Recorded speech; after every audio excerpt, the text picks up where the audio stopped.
encounter difficult people from time to time. It can be a frustrating, annoying, and unproductive experience. But there are 7 steps you can take to aim your encounter towards a positive outcome. The process begins even before you've met the difficult person. Step 1. Always be a positive relationship builder. The best approach to dealing with difficult people is prevention. A steady, positive, respectful approach towards all people will pay off in the long run.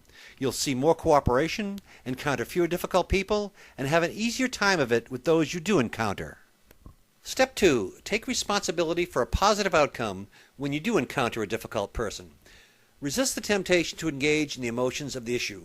Rather, see yourself as a helpful shepherd of a challenging experience. Use a rational approach and reasonable actions as you would with any tough challenge. Step 3. Focus on key interpersonal skills. Aim for calm, respectful behavior. Be a good listener. Tell the truth and be flexible.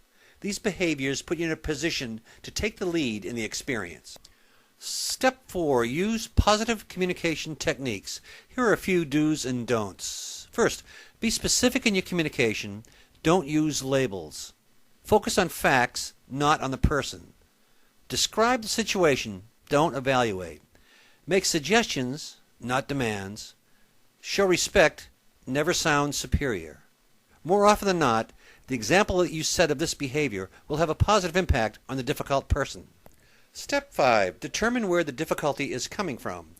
When people are being difficult, it usually comes from one of 4 places, either disagreement, dissatisfaction, their personality, or simply having a bad day.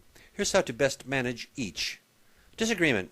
First, analyze the nature of the disagreement. If it's based on deep-seated differences, such as important values, you're never going to change the person's way of thinking. It's best to acknowledge the difference, agree to disagree, and then try to move on.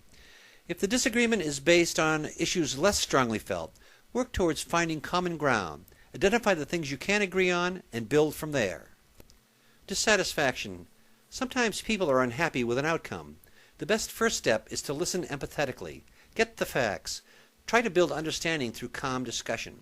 If the person is agitated, continue the discussion patiently until the person becomes reasonable, then focus on possible solutions. Try to accommodate reasonable requests. Personality can be the cause of the difficulty. Some people come across as difficult no matter what's going on around them. Avoid emotional reactions and heated engagement. You can find the best outcomes through calm, respectful listening. Fighting and arguing will never get you to a successful conclusion. Disregard personality issues, focus on facts and constructive outcomes. Having a bad day. We're all guilty of reacting poorly to a bad experience, traffic jam, rude person, or stub toe, and sometimes we take that agitation out on others. Whenever you encounter a person who's agitated in this way, give that person time to cool down. Don't make a big deal out of it, just exercise a bit of patience. Most people are basically reasonable, and your patience, a good example, will provide people the opportunity to return to their better nature. Step 6. Employ the everybody wins approach. Just about every problem has an outcome that both sides could be happy with, or at least live with. A solution that fits this description creates much more lasting harmony than a solution that creates a winner and a loser. It gets people working with each other rather than against each other. Resist the temptation to go for a win or to one-up the other person. It's a strong urge, and you may feel the person deserves a put-down, but it won't produce a good solution that lasts. The everyone wins approach requires some work, but it's worth the effort.